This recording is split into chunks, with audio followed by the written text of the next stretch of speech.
Good morning, everyone. Good morning, good morning, good morning. Here we are, another episode of Final Cut TV Live. I'm just going to check one thing very, very quickly just to see, make sure the audio sounds good.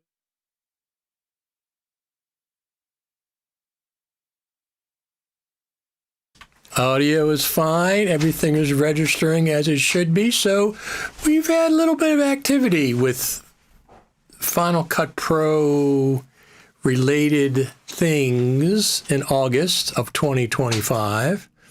Of course, the biggest thing was the announcement of the Final Cut Pro Creator Summit being delayed. Well, let me start. Not delayed, being rescheduled for the spring of 2026. I was waiting for an announcement, and I was expecting it end of August, sometime beginning of September, from Apple and FMC about the summit. I wasn't I wasn't exactly expecting what actually was announced, but I did. It wasn't a complete surprise to me, but initially I was disappointed until I realized the reason, because here's what happens. Wait a minute, now come on now.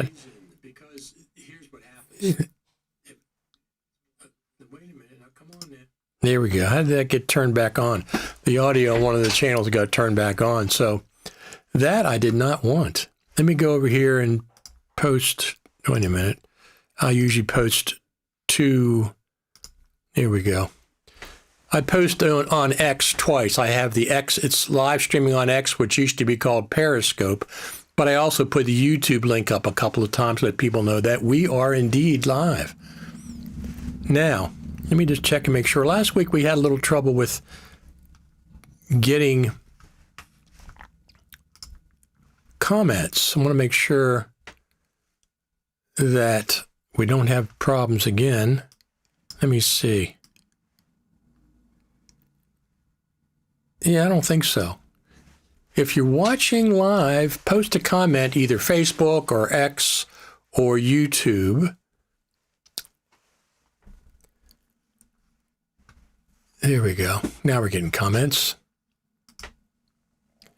Hello from Denmark. Are listening from my phone today. Absolutely. Are you going to get a new iPhone 17 Pro or Pro Max on Tuesday? Or not? Are you going to planning on getting one?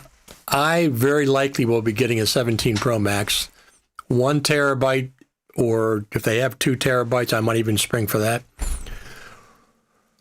1 terabyte's been good for the last couple of years because I shoot on my iPhone. That's my main camera. iPhone 16 Pro Max, and I have an iPhone 15 Pro Max that I'll be trading in on the iPhone 17 Pro Max. But this is one of my favorite events, Apple events of the year. I like this more than I do WWDC for the most part. So Tuesday, there's going to be a Apple event. Tuesday, right? Yeah, Tuesday the 9th, Saturday, 7th, 8th, 9th. Yeah, Tuesday the 9th. And they'll be introducing new iPhones, who the heck knows what else. One of the strange things that I saw this week, I don't know if you saw it or not, Adobe's offering Premiere for the iPhone, and I think it initially is free. You probably have to pay for any kind of special things. What is going on with it? First off, Adobe doesn't offer free things. They always hook you some way. So I was kind of surprised. To be honest with you about that. Because like I said, Adobe is, well, their model of subscriptions is the worst in the business. Absolutely the worst. It's like ransom.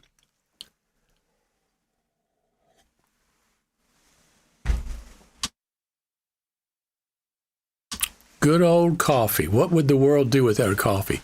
So Adobe has Premiere coming out for the iPhone. So that means LumaFusion is on the iPhone, been on for years. That's my iOS NLE of choice. It's superior to all the rest of them, in my opinion. And I use that on the iPhone, and I use it on the iPad both. Now, up to this point, Final Cut only has been available on the iPad. Now, the fact that Adobe is putting Premiere on the iPhone, it would not surprise me it kind of would surprise me, but not really, that if they put Final Cut on the iPhone. Final Cut for iPad, the iOS version, which is not the same as the desktop version, if they put Final Cut for iOS on the phone. Now, could they announce that on Tuesday? They sure could. New iPhones. Hey, Final Cut for the iPhone. Who in the heck knows? I mean, I'm still not going to rent it. I'm still not going to do a subscription for Final Cut Pro. I have it on my MacBook Pro. I have it on my Mac Mini Pro. I have LumaFusion on the iPhone. I have LumaFusion on the iPad. I'm not, if Apple comes out and puts it a rental for the iPhone version, not interested. Now, could they do a free version on the iPhone? They absolutely could. They absolutely could do a free version for the iPhone. And they could say, if you want to up your game, go to the iPad version or the desktop version. Because if Premiere, let's go and see what the heck that is, because I'm not even sure. Here's the article. Let's see exactly what it says, because I don't even remember. I was kind of surprised, to be honest with you. What? Come on now.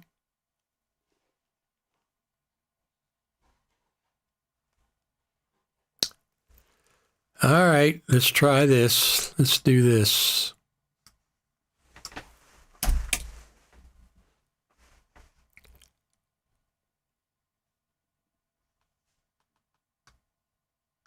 I'm looking through the articles.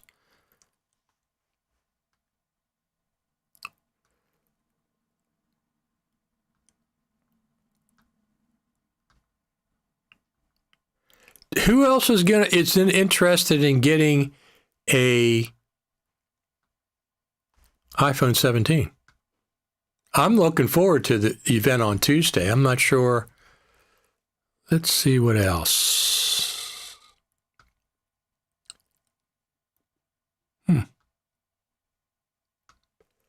I'm just looking.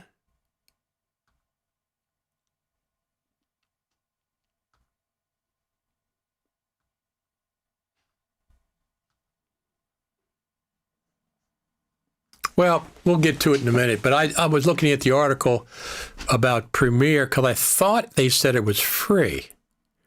And I don't know how, since Adobe likes to lock you in, then I'm kind of surprised. How are you? Are you still expecting a meaningful update from the Final Cut Pro team? Of course. I expect more than one. I expect multiple meaningful updates for Final Cut Pro from the Final Cut Pro team. Now, if you're talking about, do I still think it's going to happen in 2025? Yes, I do. Absolutely.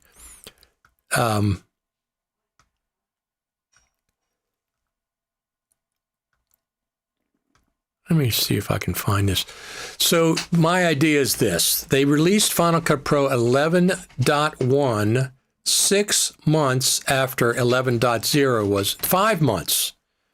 5 months. 11.0 came out last November. 11.1 came out in March. So 5 months after 11.0 came out, they announced 11.1. 5 months. Right now, it's been 6 months since 11.1 came out last March. Is it time for an update, feature update? Of course it is. Of course it is. Apple has I would say at least two major events happening in the fall. They are going to have the iPhone event on Tuesday. Now, if they announce Final Cut for the iPhone, it'll be at that event. If they announce Final Cut for the iPhone, whatever version it is, it should be a free version. Because the iPhone version should be a free version as a gateway to get you in. And there should be a link that you can update to the iPad version or a different version for the iPhone with more advanced features. But they should have a free version on the iPhone to compete directly with Adobe. Now, I'm not sure. I'm looking for the Adobe article. It said it was free, but I'm not sure how that's going to work because this is what Adobe loves, to lock you in and makes it difficult to get out. So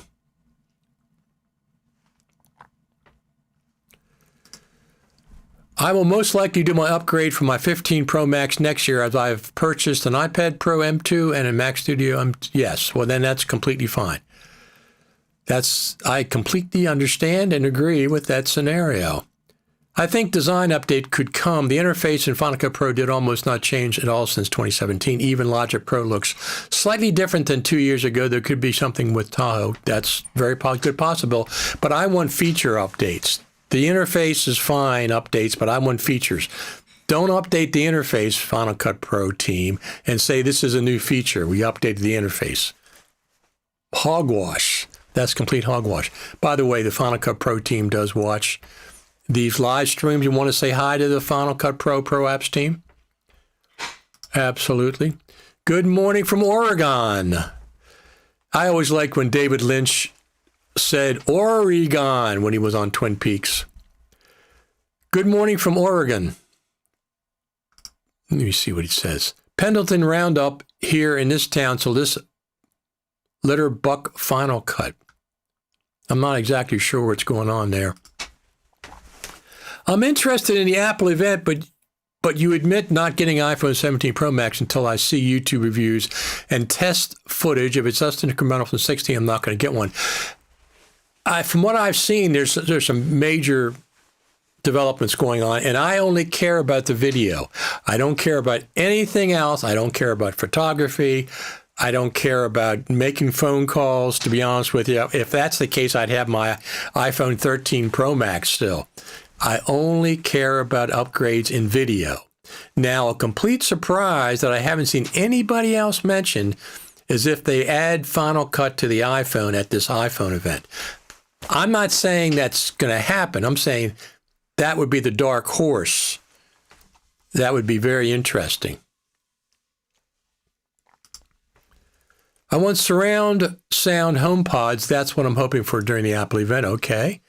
I have my HomePod singular. I haven't used it for a long since I got it. I think I used it for a little while. I forgot all about that. So, no, here's the thing. Okay, I shoot mostly with my iPhone 16 Pro Max. Secondarily, my iPhone 15 Pro Max. I have both of those. Those are my two main cameras. And then I use my DJI Action 5 camera, the action camera. Those are my three cameras.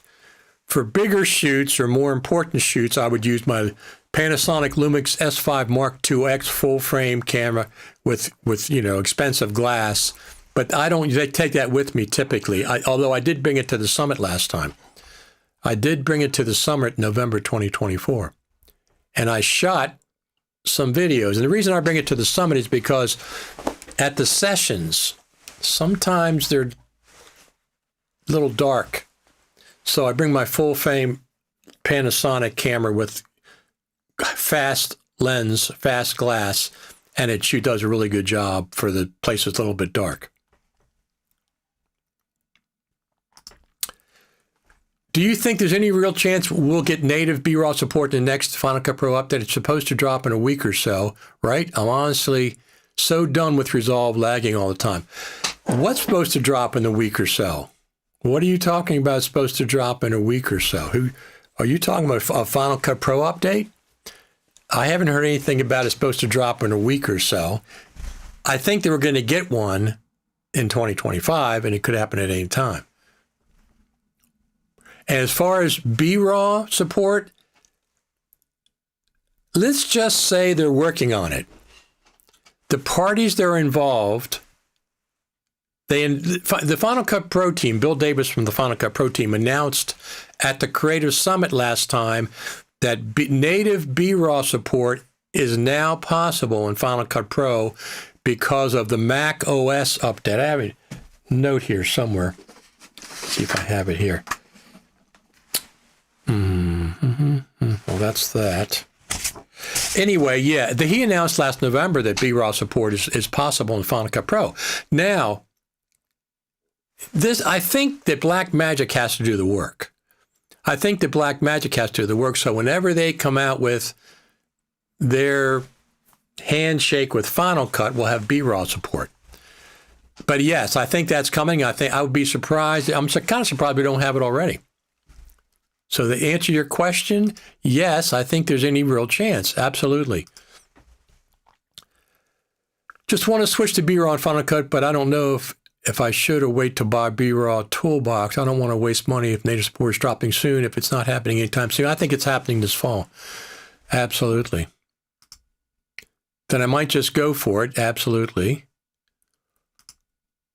Dear Apple, why am I using iPhone and the YouTube app for a live stream? I cannot use the optical zoom if always defaults to the OX, to the 0. I'm not sure. You're talking about watching YouTube on your iPhone. The only time I use this to watch stuff is if I'm away from my monitor. I got a 34-inch LG monitor, and I watch everything on there, or my big TV. So, but I enjoy looking at stuff on the iPhone. I've even gotten used to watching videos like this. 16 by 9 on a vertical plane. So, whatever. But here's the deal. I have my two iPhones. I need two iPhones the way I film, and my DJI Action 5, and my Lumix S5 Mark IIX if I need it, but I don't take that most places. When the iPhone 17 Pro Max comes out, I will buy the iPhone 17 Pro Max and trade in my iPhone 15 Pro Max. So every other year, I'm going to hopscotch my iPhones. I'm going to trade in my iPhones. Let me just check on something.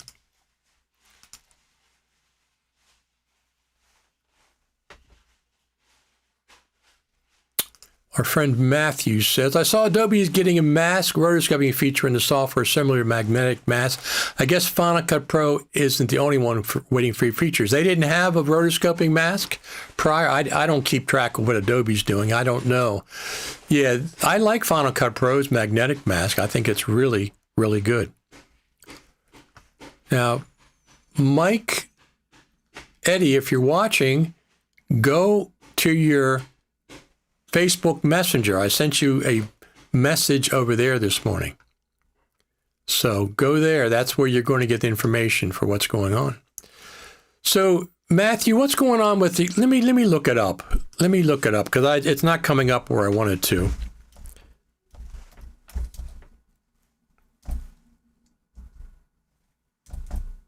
Here, let's look over here.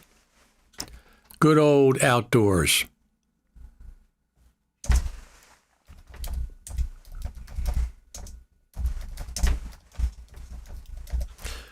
Looking up.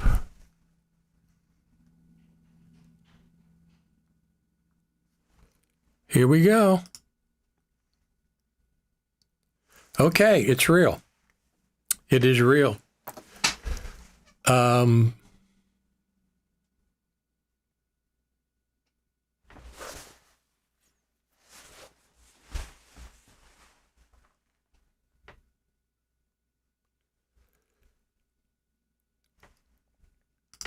Here it is. Let's look at this, see what's going on.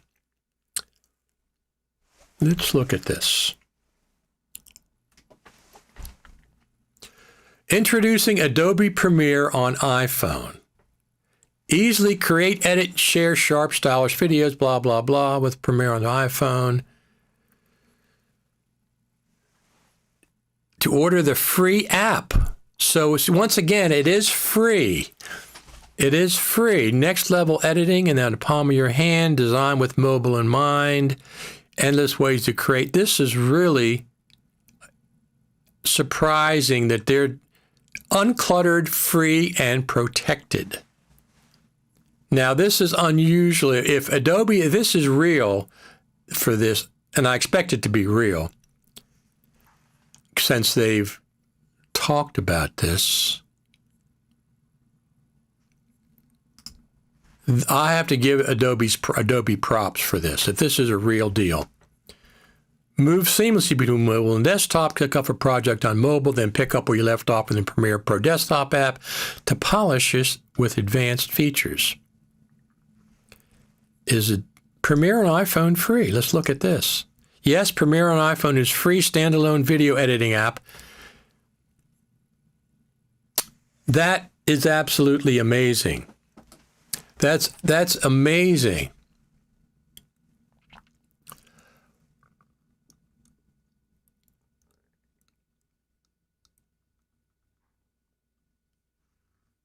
So how can we put pressure on Blackmagic or at least make them hear us out? I'm so desperate at this point.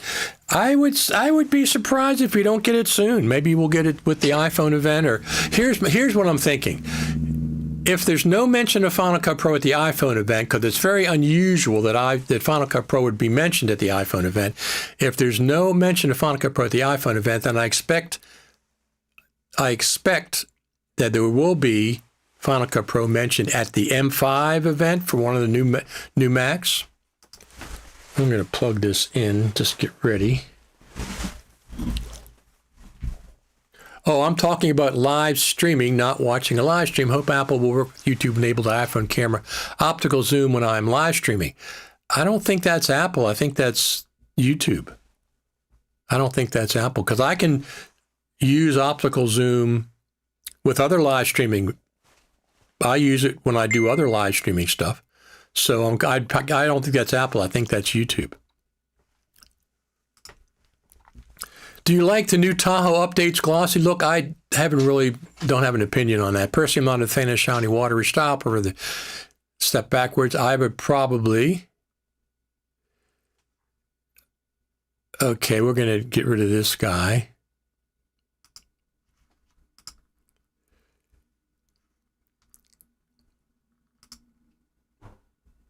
I use Adobe Rush a lot, which is going away to this. It's really good for simple editing and works well for my small iPhone 12 mini. I don't follow Adobe, but don't they already have it? Yes, they do. Absolutely. Adobe Rush? Is that more like iMovie? I don't know, and I don't know what their motivation is to bring Premiere to the phone, other than as a stepping stone. If you want more advanced features, use Premiere on the Mac. We got like 50 people watching live. Did you see Moment and Dbrand already released the new iPhone 17 cases? I did not, but I mean, they've leaked, the cases have been leaked for a while, right? I mean, for like a month or more. So no, I did not see that. That's a little mistake they should not have made. I'm sure Apple's not happy. Apple has long neglected editing on iPhone, which can be very handy for breaking news. It's been years since they updated or upgraded iMovie for iPhone. That's very, very interesting. The dark horse for Tuesday's event is going to be Final Cut Pro on the iPhone. It's very, very possible, especially with the new iPhone coming out. Hey, you want to use Final Cut on the iPhone? Get the new iPhone 17 Pro. Get the new iPhone 17 Pro. All righty. So it's interesting. I guess if it's free and there's no ads, I'll download Premiere for the iPhone. And my idea is that Apple should, if they're thinking about adding Final Cut to the iPhone, they should do it the free version, the same, to directly compete with Adobe Premiere. Free version on the iPhone.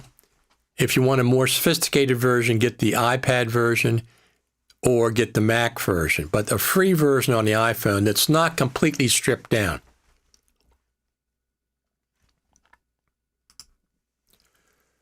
What do you think? Can 17 head-on take S5 Ultra or just going to be mid?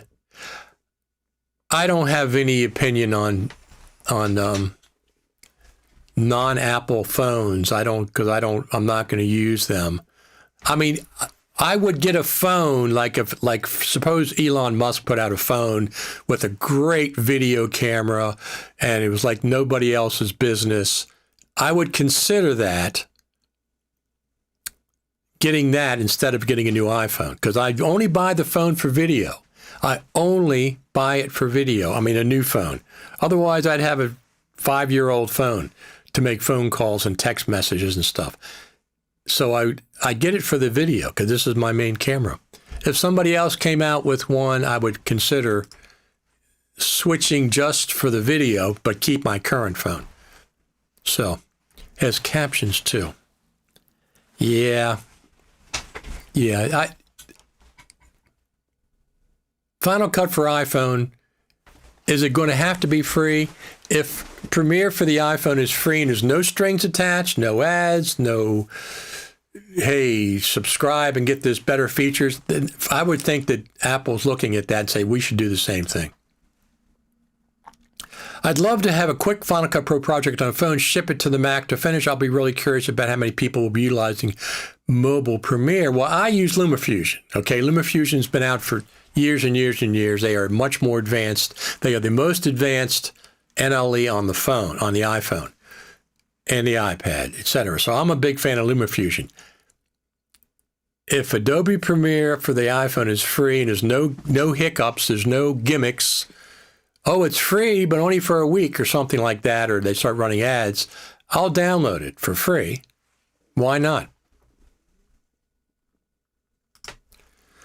I think the only thing you have to pay for are things that are separate. I wonder if the Adobe app will be available for iPad, because that would be a game changer.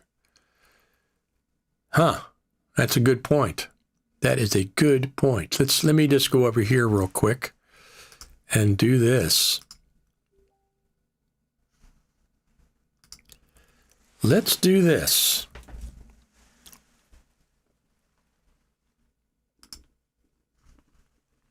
We're going to bring a guest on here in a minute. I got to plug my headphones in.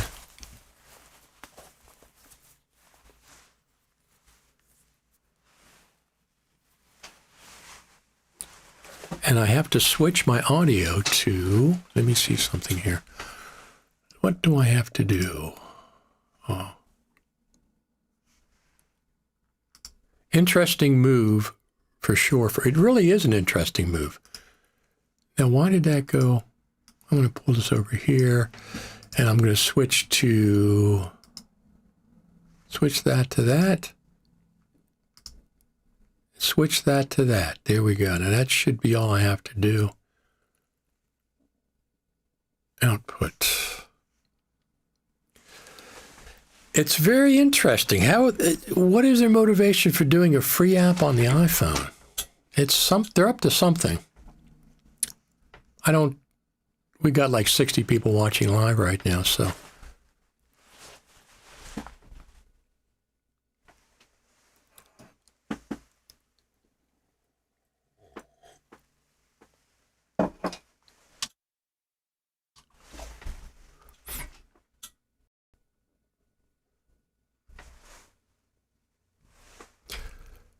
Let me do something here.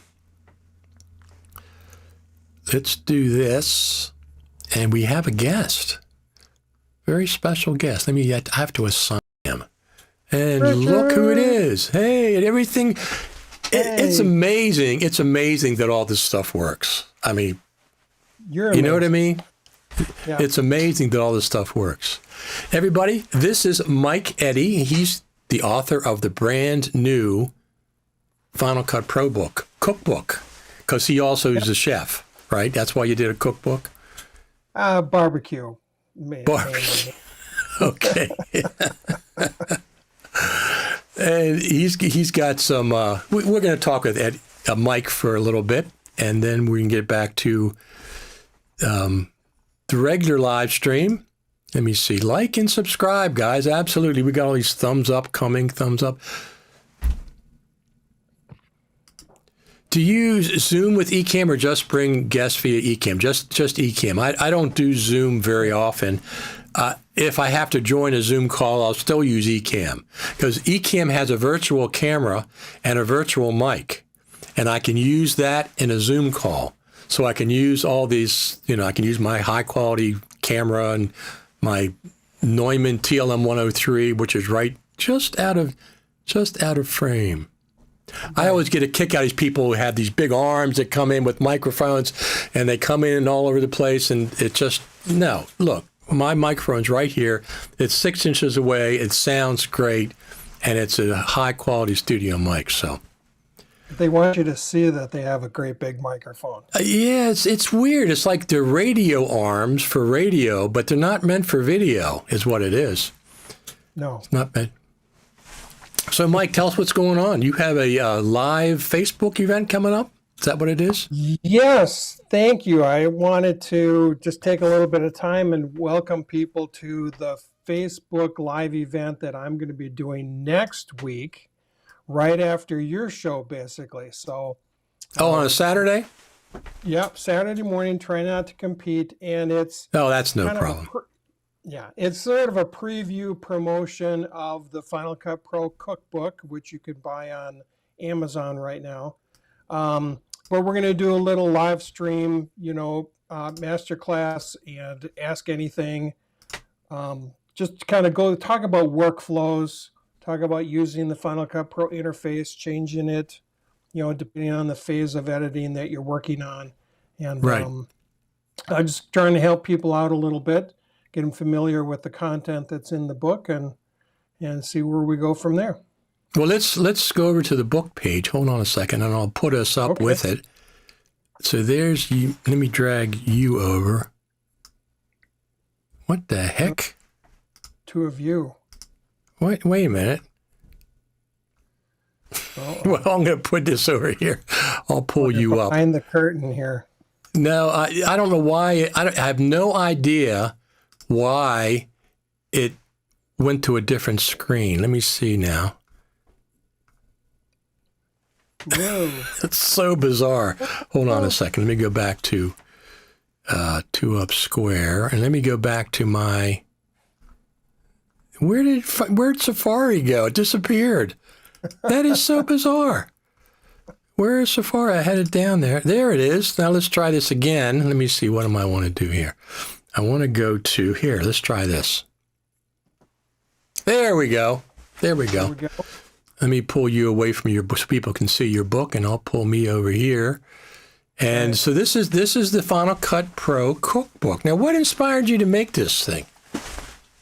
I have been teaching video production in Final Cut Pro at Century College in St. Paul, Minnesota. I just retired after 17 years.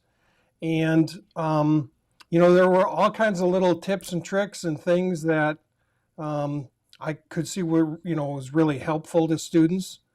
I was inspired to, help others and sort of share some of these other tidbits. And so, along with Pact Publishing, put together this format that was like a cookbook. So it wasn't going to be just a complete, tutorial start to finish. I think there's so many really good versions of that out there that we wanted something more of, bite-sized recipes. There's more cooking puns there for you. Right. So I see that the regular price is $49.99 for the book, and then the Kindle version, which is what I typically prefer, is $10 cheaper, and you can get it instantly. So when I buy books, I look at Apple Books first. If they're not available on Apple Books, then I'll go to Amazon and get it on Kindle, either one. And the reason I like it is because I can search for things. I really like, live searching and stuff for subject matter. Well, part of, I don't think Pack necessarily has a connection with the Apple Books, but what's unique is that both the Kindle version and the paperback, you download a PDF. Right. And I so really then your like that. PDF, I you've like got that a lot. a lot of searching and things inside of the PDF. Yeah, that's what I was referring to. That's Yeah. exactly what I was referring to. Yep. It's got a full indexed, full, chapters. Now, are you going to watch the Apple iPhone event? Oh, I never miss those. I know. tune into all those. Yeah, but on my Apple TV, and I just Me too. Me shut the too. door Apple and say, I'm TV, just gonna watch this. whatever it is, a 58 or a 62-inch screen, I do the exact same thing. And that's probably my favorite live event of the year from Apple. What I mean is the ones that they put on, they produce. Because I usually get the phone, I usually get the new phone, as long as it's improved video. If it's not improved video, which every year they do something great with video. This year they're talking about 8K. Now, I don't imagine shooting in 8K on the phone, even though I got a 1 terabyte drive. I imagine I'll still shoot in 4K, but I'll certainly will try it out for, when I first get it, see what's going on. But that's going to be a lot of data stored on your phone. I do cover this a little bit in the book, and that's where we talk about, the different resolutions, shooting bigger, but, in Final Cut, how do you resize it? That type of thing. But, it depends on your output. If you're just putting it, like you were showing a little teeny tiny screen on the phone, shooting at 8K, I don't know, because you're going to end up just, sending this little version. Exactly. So I shoot everything in 4K, but my timeline is 1080p because I deliver in 1080p for YouTube and for social media. Now, if I'm shooting interviews for like film or something, I'll keep everything in 4K. Right. Well, it's still in 4K. I can switch it. You can switch a 1080p timeline to a 4K timeline. You can switch them, but I would just make 2 copies personally. I make a 4K and a 1080p. But 8K, I have a Lumix S5 Mark IIX, full frame, beautiful camera. It shoots 6K, and I shoot at 6K. Oh, yeah. But doing a 6K into a 1080p timeline gives you so many options for reframing and everything. Even more than just a 4K does. So I'll probably, if it is, it seems incredible, but if it is 8K on the new iPhones, I'll shoot some when I first get it. But I doubt if I'll shoot most of the stuff in 8K, I'll shoot it in 4K, typically. Why did they jump from 4K to 8K? Why not 4K to 6K? That must be the sensor or something, right? Yeah, it could be a multiple of the sensor. That's what I don't know. I mean, your delivery, especially on the phone, the delivery, has gotten to the point where you can't tell the difference, right? We always talked about the Retina display. Right. And so, as far as reframing, sure, but, delivery, there's going to be some 4K for Apple TV, for broadcasts and things. Right. And then 8K might make sense. I don't know. I'm not doing any 8K for anything for Apple TV presently. I'm just doing stuff for YouTube and Facebook Live. We're on Facebook Live. We're on YouTube Live. We're on X Live. All of those right now. Let me see how many people are watching. Yeah, we got over 50 people watching live right now. And then it picks up during the week. People watch it, the replays on different platforms. But I've been broadcasting on X for way back since it was Twitter. It was called Periscope. Right. And it's still called Periscope. When I go into the studio, it's still called Periscope. It never went away. I've never stopped broadcasting because I like the platform, and it's a lot of viewers. How many people watch right now on X platform? 24 on X.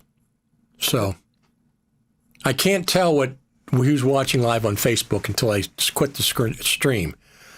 Right. Yeah, there's our friend over there on the X platform. It's just 24 people watching. Yep. So our friend says, I have the Kindle version of your book. Haven't had time to look at it much of yet, but I'm happy with the purchase. Absolutely. Thank you. I did get a, I had to laugh. I've got a low rating on Amazon because the package was damaged. It said the book was great, but the package was damaged, like a 3 out of 5. Well, that's ridiculous. That's you give that to Amazon, not to your book.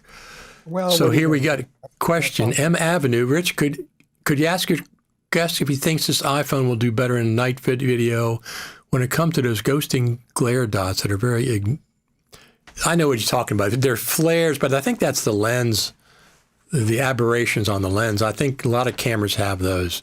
Even I've had them on my Lumix even. Go ahead. Yeah, I mean, what's happening is there's so many layers of processing the images. I mean, the images look great, and yet, still the glass is just teeny tiny. Well, it's because of all these layers of, processing. And I think that might have something to do with, when there's a drastic change in lighting, it doesn't know what to do. And so it's. And this also has a periscope lens. It's not a direct lens to the sensor. It's up, right. Mirror, up, mirror, up, mirror. That's how they get the optical zoom in the new ones. So if they go to 8K, and that they're talking about an 8 times optical zoom, I don't know. We'll find out on Tuesday which of these rumors are real. But if there's an 8 times optical zoom, I don't use the 5 times optical zoom that much because it's kind of a low resolution. I think it's only 12 megapixel instead of 48. So I don't use it that much. If they do 8K, they're going to have to up the the resolution, because otherwise it's going to be. What they need is the bump out to be about this thick. I don't care. Make this as beefy. Make the pro version as beefy as you possibly need for good batteries and good stuff. I don't care. Okay, if you want a thin one, get an iPhone Air, which is supposed to be coming out. If you want thin, get that. But I want it for video. That's the reason I buy it, is for video. Right. Other than that, I still have a flip phone. Right. I found my old flip phone. My girlfriend, she was cleaning out some stuff and she found it, and it's just so funny. Is it a flip? No, it's not. It's not even a flip. My flip phone, original flip phone I had, was a small one, and I ran over it with a lawnmower. So that's when I got my first iPhone. This was a beefier, just a pull-out antenna, Motorola, I think it was a pull-out antenna. And it's much beefier, and I had that phone for 9/11 because I was working in D.C. Yep. Halfway between the Capitol and the White House on Pennsylvania Avenue, halfway in between when the plane struck, and they told everybody to get out of the building. We were parked underground. They said, just go, go, go, go, go. Don't worry about paying. Just get the heck out of here. But when you got out, it was gridlock. Right. Couldn't go anywhere. Phones didn't work. Cell phones didn't work. And I had a pager as well, and you couldn't get through till I got out of D.C. But that's the phone that I had. And she found it, so it's one of the things we're probably going to keep for a little while. Just for the heck of it. I had a big flip phone with a plastic clip that go in your belt with your Dockers, and I was pretty cool. Yeah, I bet you were. So the deal was I had a pager and I had the phone. The phone you had to pay by the minute. Yeah. Or you had a plan, it had so many minutes, and then after that you paid by the minute. So I always say, page me, and then I'll call you or whatever. But it didn't work that, of course, 9/11. Right. So I'm praying for the day it comes, small phones like camera comes out with a great video. If it happens, I'll definitely getting one. I buy iPhone. What do you think? What does your guest think about that? The small. I don't want a small phone. I want a beefy. Big batteries, big lenses, big resolution. Although I don't care about 8K. What do you think? Yeah. Mike? People in my family have the small, iPhone, and the battery doesn't last all day. And I Right. have the Pro Max, and the battery lasts all day. Yep. So yeah, Yep. I'm with you on the beefy phones. Yeah, for video. I mean, this Yeah. is, this. I have big hands, so it just goes in my holster when I don't use it, or in this case, my pocket. I like jackets, even if it's a little bit warm out, because I got pockets. I got a pocket here, and I got a pocket here for a wallet, for phones, and I got pockets over here. And I grew up. I went to school in St. John's School, Catholic school in outside of D.C. in Silver Spring, and we had to wear jackets, blazers. As part of you had to do that with the tie and everything. So I'm used to them. So I like to have the extra pockets. Otherwise, I feel like, well, wait a minute, where's my pocket for this or for whatever? So it's either a jeans jacket. You go ahead. When I've traveled on projects, I have a photojournalist vest with a zillion pockets, for lenses. Yes, I have one of those. Passport and all kind. Yeah, you talk about ultimate pockets. Yes. Our friend Daniel says, I bought the book and downloaded the PDF for use on my Mac and iPhone, the best of both worlds, paper and digital. There you go. Yep. Daniel, thank you for the review on Amazon. Appreciate it. I'm sorry, I meant Pro Max size, but it's a device that has very good camera. Well, Pro Max size has the best camera, right? So that's why I buy the Pro Max size. The multiple lenses. Yes, and the new one's supposed to be better. Now, I use the selfie camera a lot when I'm filming myself, so I can frame myself and I can see everything. And I think that one's only 12 megapixels as well. That's why people say use the other one. But I think they're going to increase that to at least 24, if not 48, because I use that a lot. Yeah. So every phone that gradually gets better until now, it'd be nice at the point where you don't have to worry and say, it's less quality. If it's good quality, Yeah, even though they say use the front-facing camera, I really, for YouTube and stuff, I really don't see that much of a difference. I film with I got that big giant screen. Why not use that when I'm filming myself, like if I'm doing some kind of talking video? Why not use that beautiful big screen to frame yourself and stuff? So that's what I use, regardless of whether it's 12 megapixels is kind of disappointing in 2025. So hopefully that geese go to 24, if not 48. That would be fantastic. But I use it all the time. And then here's what they're doing now. I don't know if you've seen those little magnet attached video screens they're putting on here now, so you can film yourself. Have you seen those? I bought one. Haven't seen those. Oh yeah, they have. Okay. They have one that magnetically attaches, so you can see this screen on this side of the camera when you're filming yourself. So you can use the 48 megapixel. They are so big and clunky, and they just completely add so much weight to your phone. I use a gimbal. I can't use it because I use a gimbal almost all the time. And I bought one, and I said, well, it works kind of, but it's not as beautiful as this beautiful screen. It's much smaller. I understand, but no, I sent it back. Nah, I don't want it. I'm going to use my beautiful iPhone screen. That's what I got paying for. I want it facing me, so apparently they're going to up the resolution, so that'll be good. That will be good. So let's go back to your book. Okay. Let me see. Here we go. No, wait a minute. Nope. Why does it keep switching off? There we go. There we go. So there it is again. So do you have any chapters you want to talk about specifically? Well, I think, we're going to, in the live event, we're going to get into workflows. So this first one. So I'm going to talk about some of the things in the beginning chapters that have to do with adjusting the interface, whether you're in the importing mode, organizing the event browser, getting into editing. What do you do? If you're working with audio, how can you change the interface? Things like that. So those would be some of the first chapters in the book that we're going to cover. And then later on, we'll cover some advanced workflows, like, for example, creating media that you know is going to be directly shared by a work group. So when you're importing, what steps do you go through that are different when you're importing? Because when you know that it's going to go to a server, it's going to be directly shared by a work group. So right.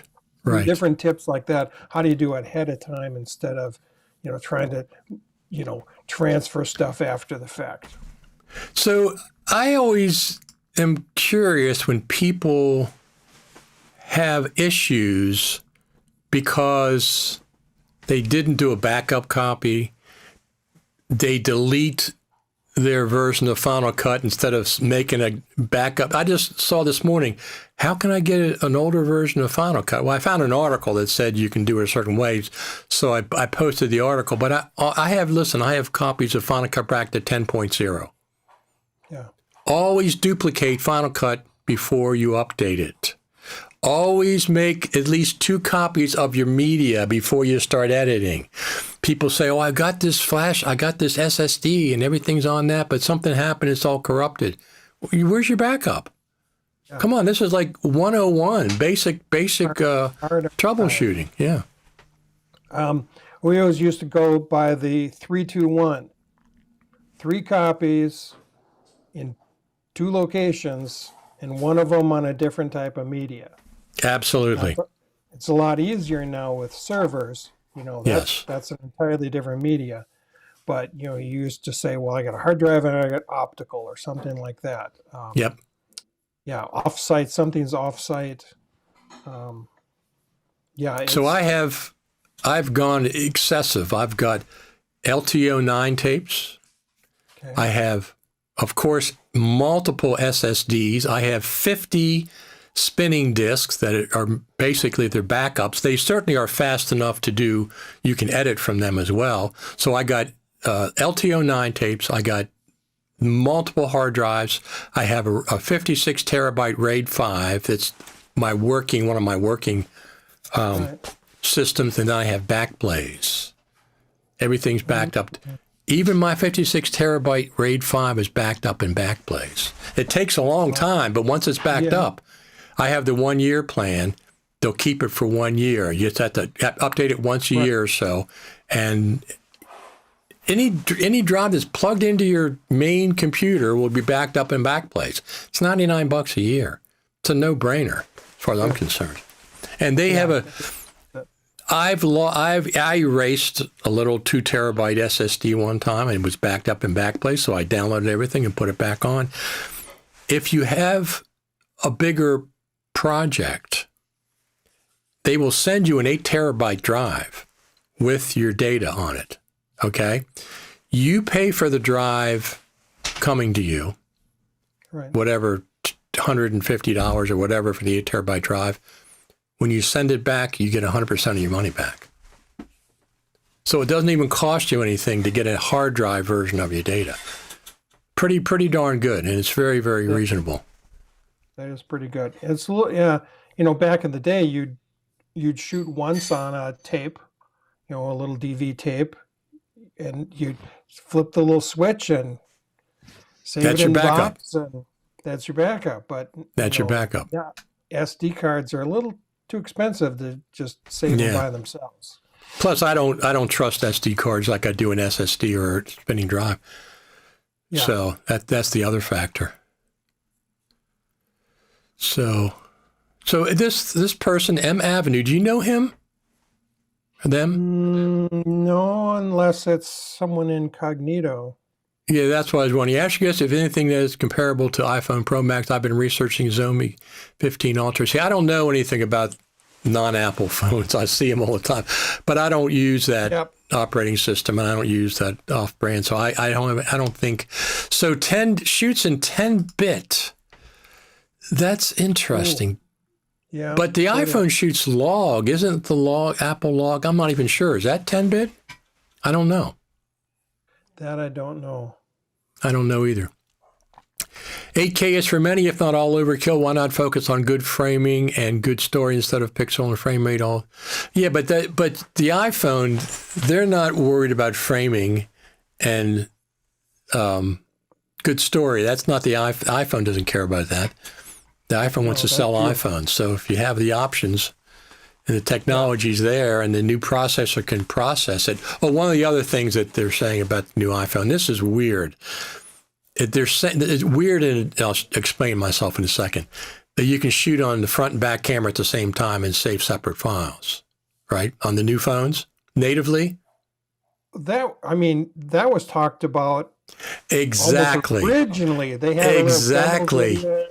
It was Filmic Pro at an Apple event, and they said, and it's been working ever since. I use apps to do that all the time. So that's not. I mean, the fact that it's native is fine, but that's nothing special. I mean, that's been out for a long time. They did it, maybe iPhone 13, 12 or 13. It's been a long time. So let's see what this, I know, buddy, might as well make a backup immediately after updating so it's ready for the next one. I don't edit until I make one backup, at least one backup. I don't edit off my raw data. Because if something goes wrong, your shoot's lost. Always make a copy and edit from the copy, or as a backup. It depends on what drive is faster.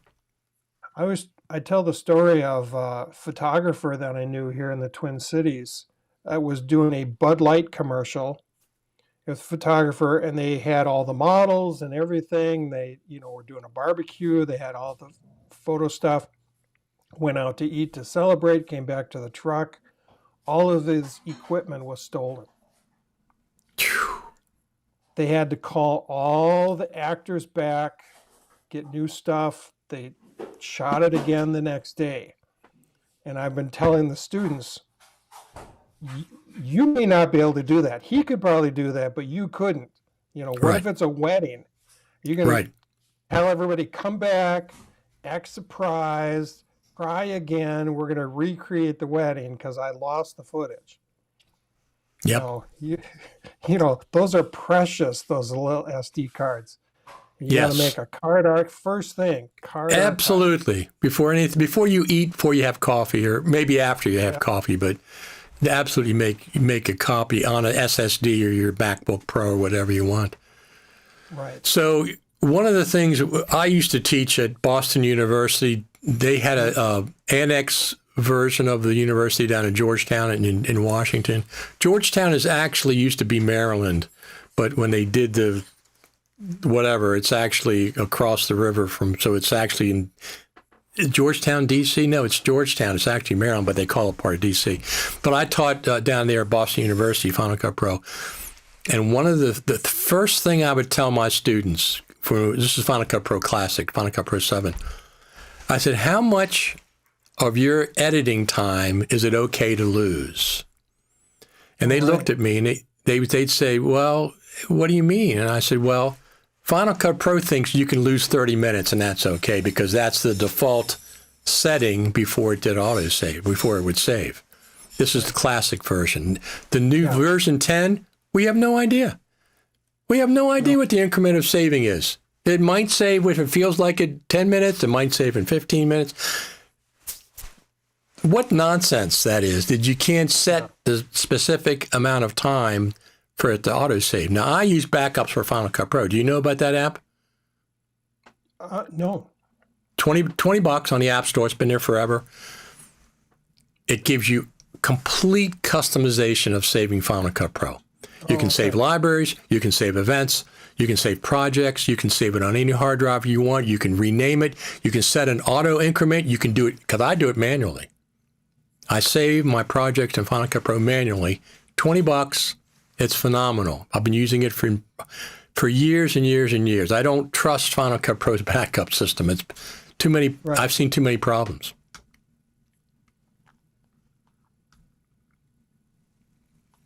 So look at that. You look at that. Backups for Final Cut Pro on the App Store, $20. You can shoot in 10-bit, and H.264 ProRes and log is 10-bit. I always shoot in 10-bit. Okay, there you go. When somebody asked that, I wasn't clear. I said, "Is that? I don't. I guess 10-bit. Yeah." So you can shoot 10-bit on the phones. You can shoot 10-bit on the phone. So M Avenue, tell me who you are and what country you're from. I'm not sure if you've been on the live stream before, but I'm curious. You're asking the questions about the other phones. What is the OS of those other phones? It's not Google. What is it? Android, right? It's Android. Yeah, I've never owned an Android phone. iPhones are fine. So I'm not familiar with it. You only have so much mental bandwidth, and to understand Apple and Final Cut Pro is enough for me. Me too. With Logic, I use Logic a lot because I came from an audio background, recording studio. So I use it right there. Yeah, and I like people say, well, Motion. I'm paying Mark Spencer $29 to do my Motion plugins, whatever. Or somebody else, or I'm just not, or I don't have the bandwidth. I don't want to learn Motion. I know it a little bit. I love the keyframe editor in Motion. I absolutely love that keyframe editor. So here he says he's from the USA. Okay. Hi. M Avenue, Michigan Avenue. Is that what that stands for? I was just curious because I'm not sure if you've been on the live stream before. If you have, I don't think you've commented. So thank you for tuning in this morning. We don't know about. I mean, I don't know about Android phones. So this is not the place to talk about them that much. We don't really have an opinion. I mean, I don't because I don't use it. I'm not going to switch at this point. It would take a lot to get me to switch my iPhones to another platform. But I'll be curious, Mike. I was talking about this before you came on, that Adobe just released or is releasing Final Cut Pro, Premiere Pro on the iPhone for free, ad-free, no gimmicks so far that I've seen. And do I trust them 100%? No, I don't. But if they release that on the iPhone for free, I think Apple has to do the same thing. They have to release a version of Final Cut on the iPhone for free. I don't want another subscription from Apple. But if they release an iPhone version of Final Cut, they could do it at the Apple event on Tuesday because it's an iPhone event. This is just because Adobe did it. That's the only reason I'm talking about it. Right. They usually don't follow up quite that soon. On the heels of what Adobe's up to. No, but I think if there is going to be a Final Cut for iPhone, they've been working on it for a year or two or three. I think it'll just be the iPad version, but it'll be a free version specifically for the iPhone, which limits it limits it in a lot of ways. I think my fingers are a little too big for. You'd be surprised. I edit with LumaFusion on this all the time. Not when I'm just around the house and I have my MacBook Pro or my Mac Mini Pro, but when I'm out like at the Final Cut Pro Creative Summit. Okay, I can shoot on the phone, don't have to export it, and I use LumaFusion, edit, put titles, transitions right here, and then stream it to YouTube or what. I'm not stream it, but upload it to YouTube. Everything in device. That's what I use it for. I use it for if I'm doing something live like that. And that is a great, avenue, you could say, of, that fast editing, live streaming, getting things out, to YouTube and your viewers and stuff remotely from an event or even news or something like that that's a really great Absolutely. So here's the other thing that I've been wondering about. They have Final Cut Camera right now, and you can use it with the iPad subscription version of Final Cut. Right. When are they going to do a live streaming within one of those things? The ability to live stream from Final Cut Camera. I'm wondering if they're going to add that feature because That would be a really, really cool feature to have. Now, they're supposed to have a new native camera app coming out. Probably with the iPhone. It'll be announced at the Final Cut iPhone event. They've already pre-announced that. Apple has. It's a new pro version of their native camera app. I don't know what that means. I think more manual controls instead of everything being hidden the way Apple likes to say. Apple likes to do this.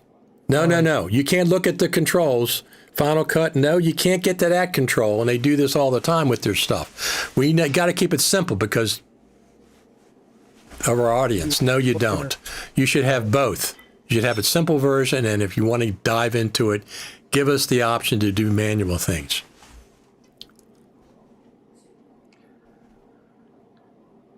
Right. Yeah, it would possible to do, with the iPad, connecting multiple phones to it for a live stream switcher.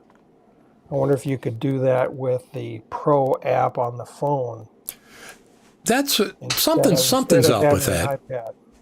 Well, here's the thing. People talk about, you can do this live switching multicam on the iPad, but you can't do it on the Mac version.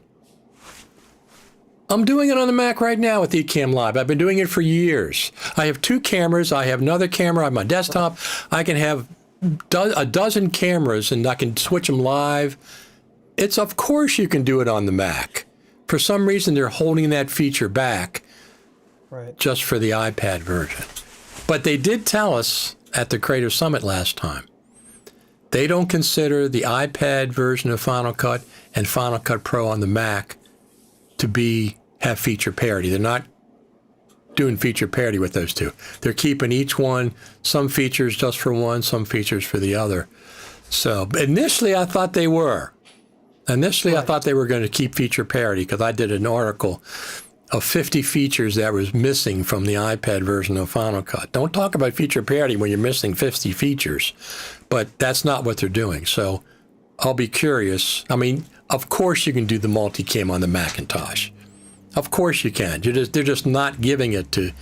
I wouldn't use it. I don't have any reason to use it, but I'm just saying. So our friend Daniel says, Final Cut Pro on the iPhone. I buy extra coffee for you and maybe your Final Cut Pro cookbook guy. Daniel buy me coffees all the time. Yeah. So generative AI features powered by Firefly use generative credits, which can be purchased with a subscription or are included as part of the existing Creative Cloud plans. There you go.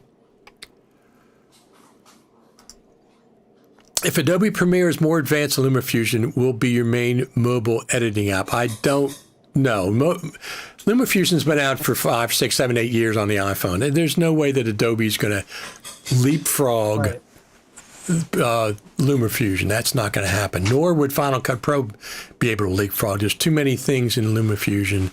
Did you know LumaFusion has a enhanced magnetic timeline? And they even use that word. People say, nobody else can use a magnetic timeline because the Apple has a patent on it. No, BS. Right.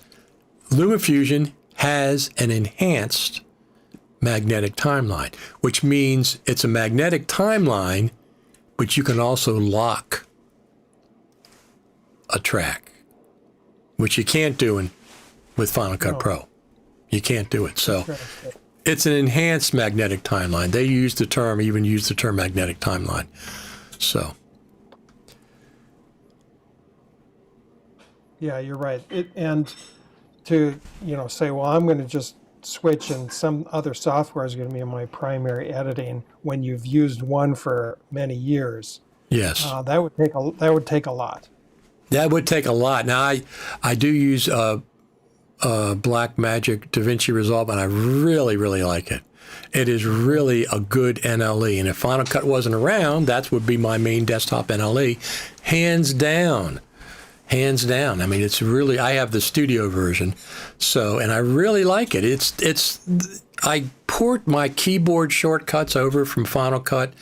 Yep. Most of them work. There's a couple that don't. Like, this is weird, there's no range selection in DaVinci Resolve on the editing page, but there is range selection on the Fairlight page. Oh, okay. So you can do range selection, and they the one will go to the other seamlessly. You can do range selection to delete or whatever you want to do in Fairlight, and it's reflected in the video edit page. But on video editing, there's no range selection, and I really miss that. Sometimes I like that, use that a lot. But other things, scrolling, JK&L, I have all this set up, zooming in and out. I do that now. This DaVinci Resolve has a lot of features I wish Final Cut had. Text-based editing is one of the main things. It has dual timelines. You can have two timelines and drag from one to the other.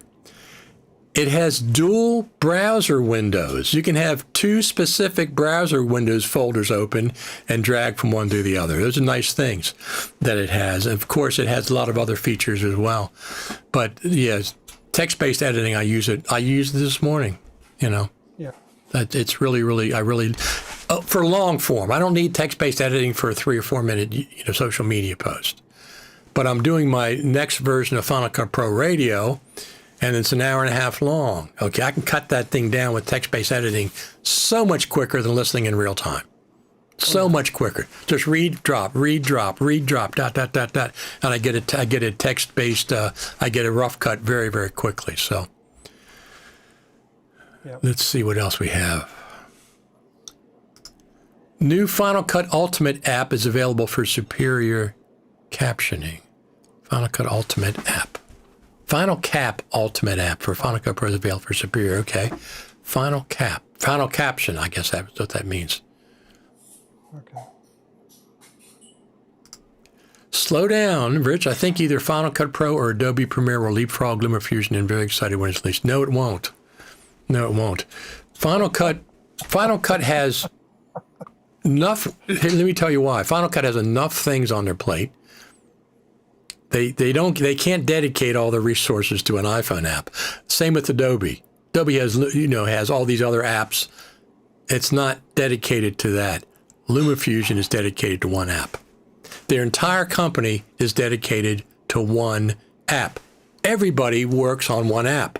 That doesn't happen with Apple, Final Cut, and it doesn't happen with Adobe. LumaFusion will be they're already far in advance of everything else for the iPhone, so I don't agree with that. Just used 8 credits of generative fill to make a widescreen version of the Skeleton Dance, Disney blocks. Be publishing in the U.S. Well, that's their stuff. They're allowed to do that. So it says, one reason that the Final Cut Pro Adobe Premiere think they have much better color correction, color grading features. Let's see what they have on an iPhone version.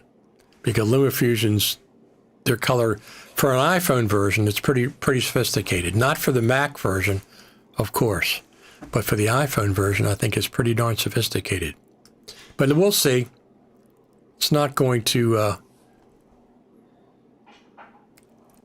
he says, I know, buddy. Copyright expired in 2025, but they still, there's I don't trust, I don't want to get strikes on my YouTube channel or X, whatever. Get waterboarded by the Disney lawyers. People use some of the stuff in built-in Final Cut, some of the sound files, some of the this, some of the that, and they get copyright strikes. They say, why? It's in Final Cut. Well, because the original owners, whatever. I can't be bothered with that. Listen, I've gotten a copyright strike on something that I wrote and recorded with my band, and I could prove it to them. I said, I put this out, and no, this is no way. There's some generic, person put a strike up. I said, no, this is my song. I wrote it. The recording is my band. Here's when it was published. Here's when it was copywritten. And of course, they took it down. But they just put strikes up all the time. So I can't be bothered with that. So some of your favorite features, when Final Cut Pro 11 came out last November, 11.0, the 11.1 came out in March. What are some of your favorite features during that for the version 11? Because we're not on 10 anymore. It's no longer FCPX. It's not Final Cut Pro 10. It's Final Cut Pro 11. But anyway, tell me some of your favorite features. Well, the captioning, of course. I mean, that's huge. Be able to edit, or just it creates the caption, and be able to edit those and change those within there is really nice to not have to go outside of Final Cut Pro for that. I don't think they're done with that by any stretch of imagination. I think they've got a lot more work because there's no formatting. There's no formatting. Our friend Brett FX and Philip Hodgetts, they tag teamed, and they have this really, really cool way to do CapCut style animated captions in Final Cut. Now, the thing about all these, even with text-based editing, when you in DaVinci Resolve, yes, it does text-based editing, but if you go to create captions, you still got to correct them, and you got to adjust the timing and stuff. There's a lot of manual stuff to get your captions correct so far. I mean, they're about 90% there, but it's not good enough. You have to go and manually do things. Well, hopefully some AI advances of understanding language will be able to improve that. Yeah, I exactly. So when I was a post supervisor down at the National Archives in Washington, D.C., Pennsylvania Avenue, and we started live streaming, 2016, 2017, and we had to do captions because that's the government. You have to do that. Not that there was any problem with that, but proper names, forget it. Our archivist at the time, you pronounced his name Ferrio, right? Archivist Ferrio. Ferr, I forget how you spelled it, but the spelling was completely different than the way it was pronounced. And it was always a problem getting that. You had to go back in and manually, replace his name all the time. So what is this? Daniel says LumaFusion on a Mac, but using a trackpad is much closer to touchscreen than using a mouse. I use both. Mm-hmm. Yes, absolutely, Clayton. Captions took long enough, but they do need more editing parameters. Absolutely. That's what I'm saying. They need to. I understand what it is. It's true captions that you turn on and off like in a QuickTime file. But they need to make them actually subtitles or titles. They need the option to do that as well as the captions. Captions are a good first step. Yeah, burn in. Yeah. Well, people use them they use them, they see the CapCut stuff and they want, I do it myself. I'm doing a 2 or 3 minute video. I want the captions to pop on and be playful and stuff. Although I don't understand how people, and I've seen this a couple of times. One of the apps puts the caption right across the middle of your face. And I've seen it multiple times recently. No, I want the captions down here. But I've seen people do the captions and they're across the middle of their face. It must be a default setting in one of the apps, but it's no, I don't want that. Right. I don't know. Why would you put that out if it's just something strange? I mean, the other thing is there's so many NLEs now. That are out. I mean, pro level, I guess, Final Cut, DaVinci Resolve, Premiere, and Avid, I would say would be the main 4 pro level NLEs. But you got all these CapCuts, and you got this, and you got this, and you got that, and they're all smaller, and some are free, and there's subscriptions, and there's a lot of competition. You can burn in the caption, but they look like captions. Convert to titles. Absolutely. That's what I'm saying. It's subtitles or titles, yes, where you can do formatting and different background colors and stuff. Absolutely. Captions are just a small audience that actually uses the captions. Subtitles and titles, a much wider social media presence because everybody, other platforms have them. I'd be very surprised if Final Cut doesn't have a second update to, transcribe audio to captions and transcribe audio to subtitles, transcribe audio to titles, or captions to subtitles and titles, one or the other, whatever they need to do. And then you'd have all the regular formatting that you would with titles. Absolutely. Absolutely. All right, Mike. I appreciate you coming in and talking about it. So your FaceTime Live is next Saturday?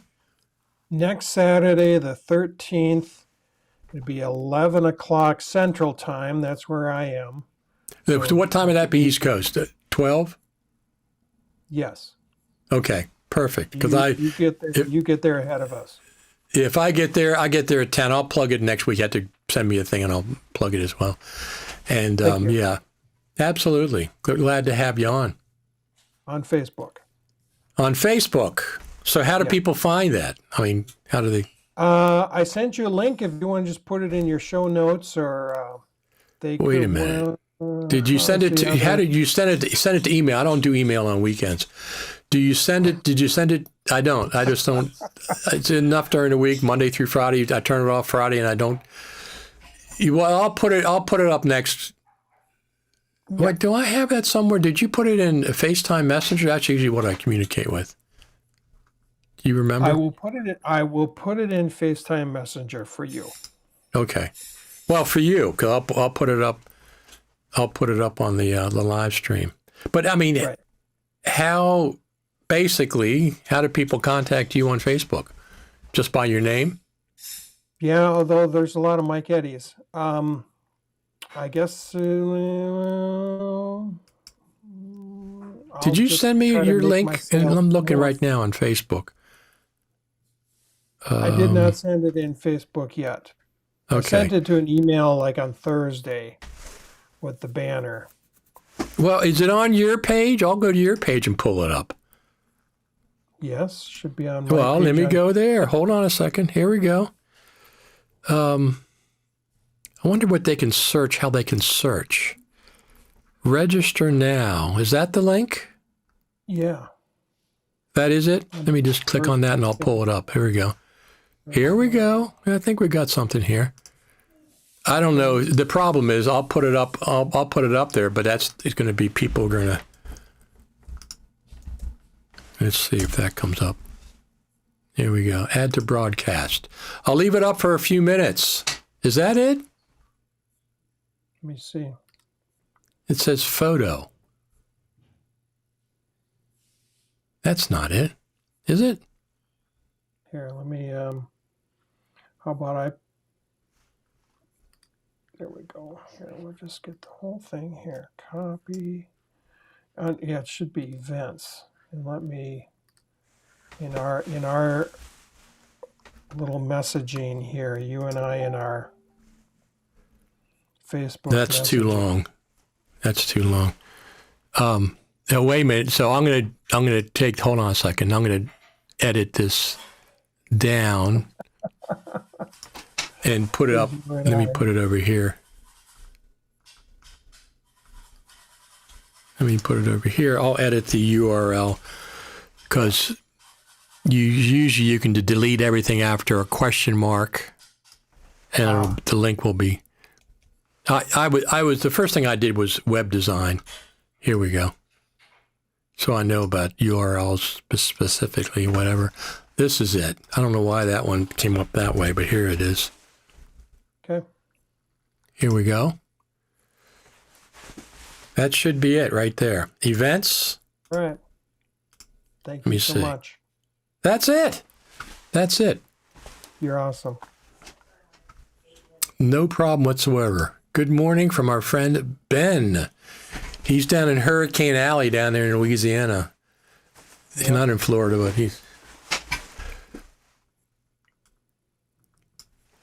All right, Mike, I will promote you next week, and we will see what you got. I'll tune in next week. I should be able to. Okay. Super. Talk to you later. You're welcome. Bye. Bye. All right, that's our friend Mike Eddy. He has a new Final Cut Pro book out on Amazon. And he's been on a couple times, and I recommend the book, Kindle version, and the paperback version, or whatever the hard copy is these days. All righty. What else we got going on? So the iPhone event Tuesday, that's what we have coming up, and I'm excited about that. I'll be watching that for sure. And let me take this out of my ear. Hold on a second. I don't need that anymore. Although it is interesting. I got the new Hollyland Lark Max 2. Let me see what I want to do here. Hollyland Lark Max 2 microphone system, which I really, really like. And it has the wireless earphones. They're not plug-in like these kind. They just little speakers that sit on top of your ear. And they are phenomenal. They're not Bluetooth. I mean, they're 2.4 gigahertz from the microphone to the headphones. Great quality, and I've already saved one of my recordings just recently by monitoring those rather than just not using any kind of headphones. I don't want to be tethered to the camera with a cable. Phenomenal. Really, really like them quite a bit.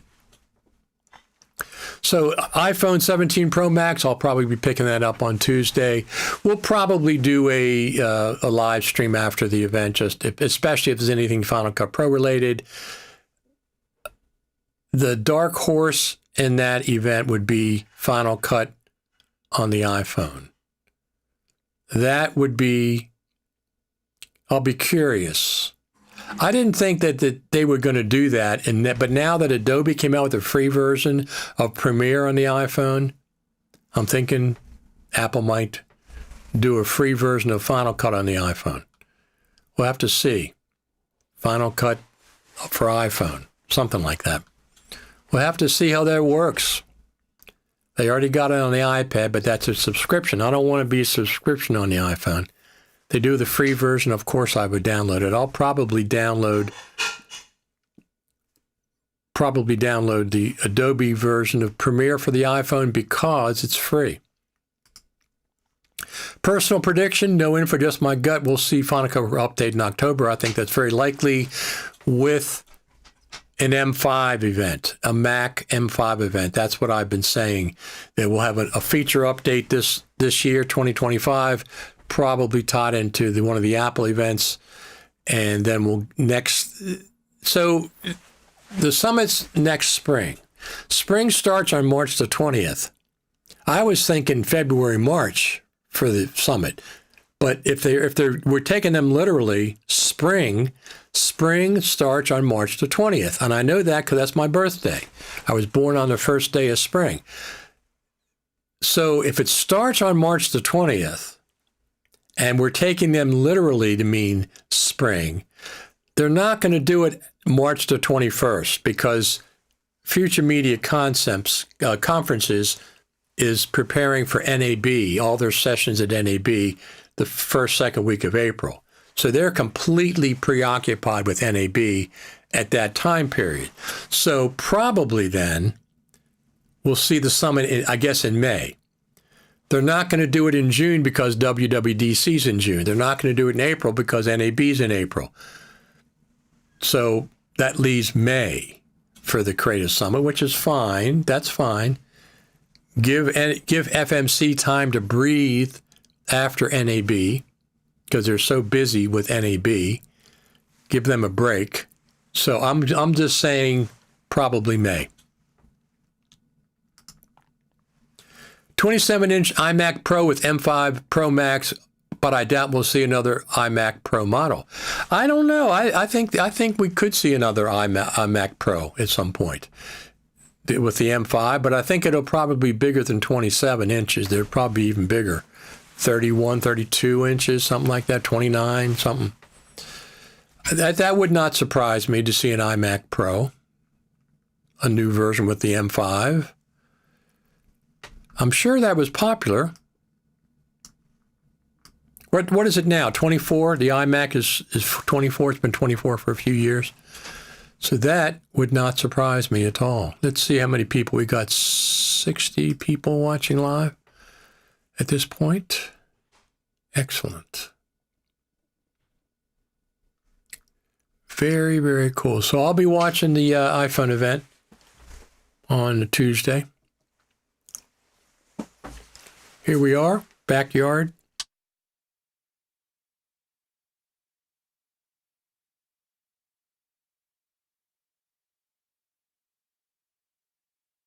So I just got a new zero-turn lawnmower. I've had a Cub Cadet zero-turn that I bought a long time ago. 15 years ago. It's been running it fine ever since, but they had a special at Home Depot, and it was like 20% off. So I went in my local Home Depot, they had them in stock, and bought a new Cub Cadet ZT150, 50-inch deck. And I'm getting that all set up. It's phenomenal, as you can imagine.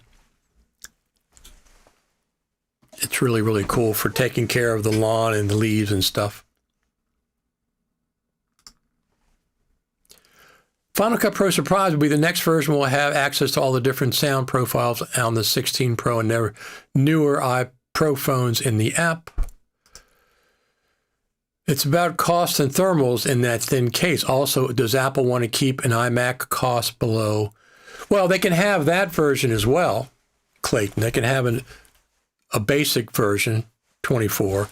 But I think the iMac, a larger iMac, would be very popular with a lot of video editors. You get this screen, a beautiful screen, and the M5 chipset inside with an SSD and stuff. I think that'd be very popular. I think it's a 24 at this point. Yeah, 24, which is a beautiful machine. They can have both. They can have one below 2,000 plus a more expensive model, just like they do with all their other Macs. They have the iMac Mini, the Mac Mini base model is I think $599, but the one I got is the Mac Mini Pro, which is over 2,000. So different tiers for different people. I mean, I don't think I would get, as long as my monitor is working, I don't think I would get an iMac Pro at this point, but we'll have to see. I had one for years. I have 3 or 4 iMacs downstairs. Original iMac Pro was 27-inch screen, I believe. I think more than that would be too big for me personally, but an M5 iMac would be nice to see. Yeah, I think 27. I would think if they're going to go with an iMac Pro, they're going to bump it up to 29 or 30 something personally, because it's not that much wider, a little bit taller, just a little bit bigger. I mean, my screen is 34 inches, and that's plenty wide. I mean, everything in front of me is enough. I don't need anything bigger than that. I have another screen over there, and I have a screen below me. As a matter of fact, let's go over here real quick. And I have let me see, what do I have?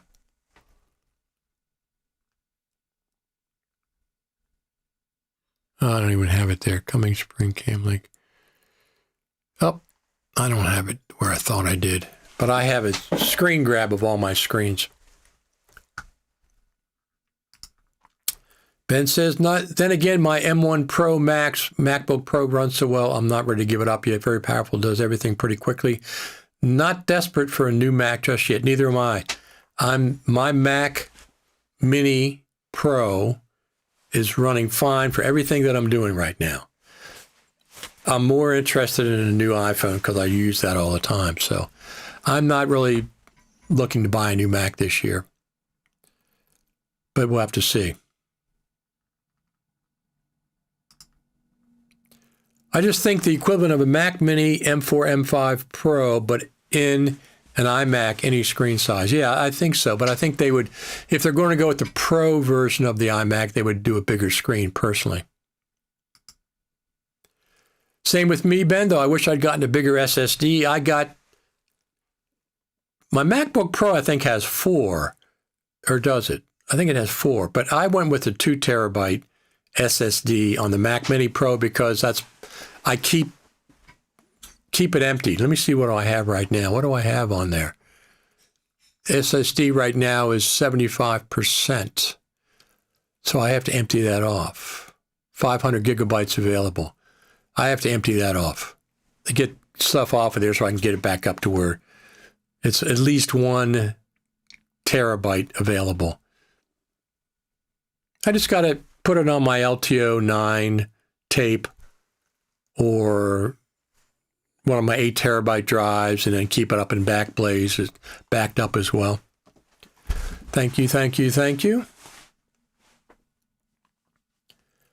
All right, so we're going to watch the iPhone event on Tuesday. I don't think there's going to be... at this point, since Adobe came out with the version of Adobe Premiere on the phone, I'm thinking Apple might do the same. Thank you. I'm thinking Apple just might do the same. Free version, Apple. No subscription. Or let me buy it, one or the other. Clayton says data management is what it's all about now. Absolutely. Data management's always been important. It's even more so now. It's important. I see people that edit, they shoot and put it on their stuff on a single SSD, edit off that SSD, and then when something goes wrong, they lost everything. I don't start an edit till I have at least 1 copy. 1 backup copy that I verify is good. For my media, I usually have 3 copies, but if I'm in a hurry to edit something, I make a backup copy immediately. Then I start to edit, so I have a complete backup of my media. All righty. I think we're going to get out of here for today. Thank you, everybody, for tuning in. We want to give a round of applause to the Final Cut Pro team. They do watch this. They do watch this. Multiple copies, always, always, always. So there's 2 things that when I see people that have problems with something that got corrupted or something. There's 2 things that happens all the time. They don't do a backup copy of their media before they start editing, and they delete their version of Final Cut Pro by writing over top of it. They go to the App Store and just say update, which writes over top of their Final Cut Pro app. Don't do that. Make a backup copy of Final Cut Pro before you hit that update button, and always have at least 2 copies of your media before you start to edit. 2 copies.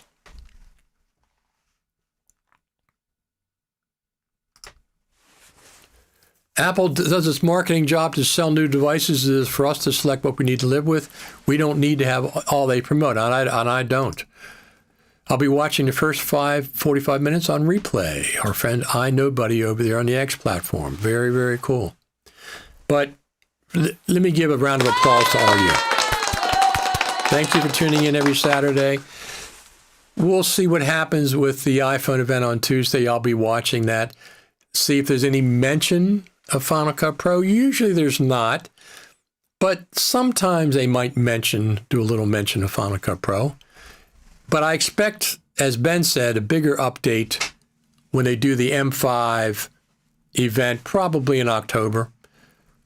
Sometime in October, they'll do a Mac M5 event. That's when I expect maybe a new version of Final Cut with features. And another backup after the update so you don't have to worry about forgetting next time. Absolutely. I usually have 3 backups, but I mean, I might shoot something quickly and just go ahead and edit it. Something for social media, but important things, 2 copies immediately, 3 copies eventually. All right, everyone. Thank you for tuning in. Don't forget where we are. Where is that? Here we go. Don't forget, youtube.com or Richard Taylor TV. Subscribe over there. Like and subscribe as always. And we have our Facebook group, facebook.com groups, Final Cut TV Radio. Our friend Ben says, have a good week, everyone. Be well. See you all next Saturday. Absolutely. And let's all watch the Apple event Tuesday, and if there's anything Final Cut Pro related, we'll deal with that at the time. Thanks to everybody for tuning in. You're the best audience for Final Cut Pro anywhere on the globe. Thanks, everybody.